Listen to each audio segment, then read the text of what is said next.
বন্ধুর লাশ নিয়ে অ্যাম্বুলেন্সে করে তার গ্রামের বাড়ি যাচ্ছি। সময় কাটানোর জন্য ফোনটা বের করলাম। ঠিক সেই মুহূর্তেই মোবাইলে একটা মেসেজ আসে। আমার সামনেই আমার প্রিয় বন্ধুটি কফিনের মধ্যে লাশ হয়ে পড়ে আছে। মেসেজ করেছে আমার সেই মৃত ফ্রেন্ডের গার্লফ্রেন্ড অবন্তী। আমি মেসেজগুলো পড়া শুরু করলাম। ফাহাদ, আমাকে মাফ করে দিও। আমি যেই বাবার চোখের দিকে তাকিয়ে কখনো কথা বলতে পারিনি, সেই বাবা যখন অসহায়ের মতো আমার সামনে দুই হাত জোড়ে কান্না শুরু করতে লাগলো, তখন সেই বাবার ভালোবাসার কাছে আমাদের ভালোবাসা হার মেনে গেল। তাই আজ 11 দিন ধরে আমি অন্য মানুষের স্ত্রী। তোমাকে কথা দিয়েছিলাম জীবনের শেষ সময় পর্যন্ত তোমার সঙ্গে থাকবো। আমার সব সময় ভয় হতো যে তুমি আমাকে কষ্ট দেবে, হয়তো আমাকে ছেড়ে অন্য কাউকে বিয়ে করবে। অথচ দেখো, আমি তোমাকে কষ্ট দিলাম, আমি তোমাকে রেখে অন্য পুরুষকে বিয়ে করে ফেললাম। জীবনটা বড়ই অদ্ভুত, তাই না? তোমার কি মনে আছে আমি তোমাকে কাঁদতে কাঁদতে বলতাম আমাকে কখনো ছেড়ে যাবে না? তো তুমি হাসতে হাসতে উত্তর দিতে আমি তোমাকে কখনো ছেড়ে যাব না, তুমি আমাকে ছেড়ে গেলে যেতে পারো। তখন আমি অনেক রাগ করতাম, কারণ আমি তো তোমাকে পাগলের মতো ভালোবাসতাম। তুমি নেই এরকম কোনো পৃথিবী আমি কল্পনাও করতে পারতাম না। অথচ দেখো, আজ অন্য কেউ হচ্ছে আমার স্বামী। রোজ তার সাথেই আমাকে ঘুমাতে হয়, ঘুম থেকে উঠে তার মুখটাই আমাকে দেখতে। মানুষের জীবন এমন কেন যে যাকে চায় যদি তাকে পায়?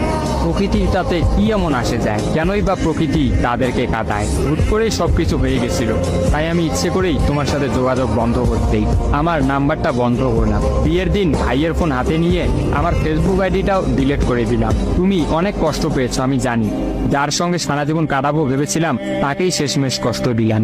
আমার পরিবারের সবাই খুশি, আমার স্বামীটা অনেক ভালো, এখন পর্যন্ত যা ব্যবহার করেছে আমার ভালোই লেগেছে। তবে ভবিষ্যতে কি হবে জানি না। তোমার কি আমার সেই প্রথম দেখা হওয়ার কথা মনে আছে? তবে সেটাই যে প্রথম দেখার, সেটাই যে শেষ দেখা হবে, এটা কখনোই ভাবতে পারি। আসলে মানুষের চিন্তার বাইরে যে কত কিছুই ঘটে, তাই না? সেদিন আমি তোমার সাথে 3 ঘন্টা ছিলাম, কিন্তু সেই 3 ঘন্টায় কেউ কাউকে স্পর্শও করিনি। কিন্তু তুমি যখন আমাকে তোমার রিক্সায় তুলে নিতে তোমার হাতটা বাড়িয়ে দিলে, তখন আমি তোমার হাতটা প্রথম স্পর্শ করেছিলাম। বিশ্বাস করো, সেদিন আমার কিছুতেই তোমার হাতটা ছাড়তে ইচ্ছা করছিল না। তোমার ঘরে আমার জন্য কিনে রাখা শাড়িগুলো নিশ্চয়ই এখনো আছে। আচ্ছা, আমি তো এখন আর তোমার নই, ওই শাড়িগুলোকে আমি পাবো? তোমার তো যখনই কোনো শাড়ি পছন্দ হতো তুমি কিনে রেখে দিতে, আমি বলতাম বিয়ের পর সবগুলো একসঙ্গে নেব। দেখো, আজ আমি বিবাহিত, কিন্তু আমার স্বামী তুমি নও। আমি এমনটা কখনোই চাইনি। নিজের পছন্দের একটা মেয়েকে বিয়ে করে নিও, তারপরে শাড়িগুলো তাকে দিয়ে দিই। মেয়েরা শাড়ি কতটা পছন্দ করে তা কি তুমি জানো? যদি না জেনে থাকো তাহলে বিয়ের পর তোমার বউকে দিয়ে উপলব্ধি করে নিও। তোমার সাথে আমার অনলাইনে পরিচয়, তাই চিন্তা করেছি কোনোদিনও বেঁচে থাকতে আর অনলাইনে যাব না। আমার নাম্বারটাও বন্ধ করে দিয়েছি। আজকের পর থেকে আমাদের আর কোনোদিন কথা হবে না। তোমার কাছে একটা অনুরোধ, যদি চলার পথে আমাদের কোনোদিন দেখা হয়ে যায় তাহলে প্লিজ তুমি অচেনা হয়ে চলে দিও। নিজের যত্ন নিও আর জীবনটা গুছিয়ে নিও। জীবন তো একটাই, ভালো থেকো।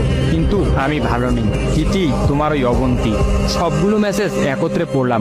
আমার সামনে চিরনিদ্রায় শুয়ে আছে ফাহাদ। অবন্তী পরপর 5 দিন অনলাইনে আসেনি এবং ফাহাদের সাথে কোনো যোগাযোগ করেনি। তখন এক রাতে অফিস থেকে ফিরে ফাহাদ রাগ করে তার ফোনটা আসার গিয়ে ভেঙে ফেলে। ভাঙা মোবাইল আর ঠিক করা হলো না। ফাহাদ তার সিমটা আমার ফোনে ইনস্টল করে। জরুরি কোনো কল এলেই একমাত্র ফাহাদকে দিতাম। আর ফাহাদ রাগ করে বলল, যতদিন না পর্যন্ত অবন্তী আমাকে SMS করে ততদিন পর্যন্ত আমি আর নতুন ফোন কিনবো না। মোবাইল ভাঙার 2 দিন পরেই ফাহাদের প্রচন্ড জ্বর আসে। একদিনের মধ্যেই ফাহাদকে হাসপাতালের মধ্যে ভর্তি করলাম। ডাক্তার পরীক্ষা নিরীক্ষা করে বলল ফাহাদের ডেঙ্গু জ্বর হয়েছে। তবে চিন্তার কোনো কারণ নেই, ডাক্তারের কথা বিশ্বাস করেছিলাম। কিন্তু ডাক্তার তো সবকিছুর খবর জানেন না, যিনি জানেন তিনি হচ্ছেন সৃষ্টিকর্তা। ফাহাদের হতোই জ্বরকেই মৃত্যুর একটা ওসিলা বানিয়েছিলেন। যেই ডাক্তার বলেছিল চিন্তার কোনো কারণ নেই, আজ সকালে সেই ডাক্তারই ফাহাদকে মৃত ঘোষণা করলো। ফাহাদের আর জানা হলো না অবন্তীর কথা। আমিও অনেক ভেবে সিদ্ধান্ত নিলাম অবন্তীকে আর ফাহাদের মৃত্যুর খবরটা জানাবো না। অবন্তী যদি আর সত্যি অনলাইনে না আসে আর সেই পুরোনো সিমটা ইউজ না করে, তাহলে সে ফাহাদের মৃত্যুর খবর কখনোই জানতে পারবে না। কি বা লাভ এই সত্য সংসার জীবন শুরু করা মেয়েটাকে কষ্ট দিয়ে? অথচ আমি ভাবলাম সে হয়তো ভাববে ফাহাদ অনেক ভালো আছে। কোনো একদিন শাড়ি পরতে গিয়ে হয়তো অবন্তী ফাহাদের কথা চিন্তা করে। সে হয়তো ভাববে ফাহাদের কিনা শাড়িগুলো হয়তো তার স্ত্রী পরে রোজ তার সামনে আসে, কিন্তু ফাহাদের সাদা কাপড় পরে কবরে যাওয়ার ঘটনাটা না হয় তার অজানাই থাকে।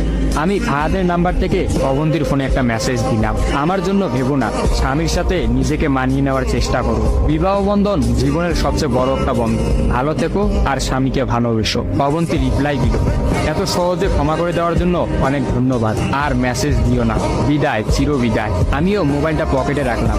অ্যাম্বুলেন্স ততক্ষণে ফাহাদের বাড়ির সামনে পৌঁছে গেছে। কফিনে রাখা ফাহাদের মৃতদেহটা নেওয়ার জন্য সবাই দাঁড়িয়ে আছে। আমি ফাহাদের কফিনটা স্পর্শ করে বিড়বিড় করে বললাম, তোর সঙ্গে আর কোনোদিন একই গাড়িতে চড়ে ভ্রমণ করা হবে না। আজ তোর আর আমার একসঙ্গে ভ্রমণের শেষ দিন। বিদায় বন্ধু, চির বিদায়।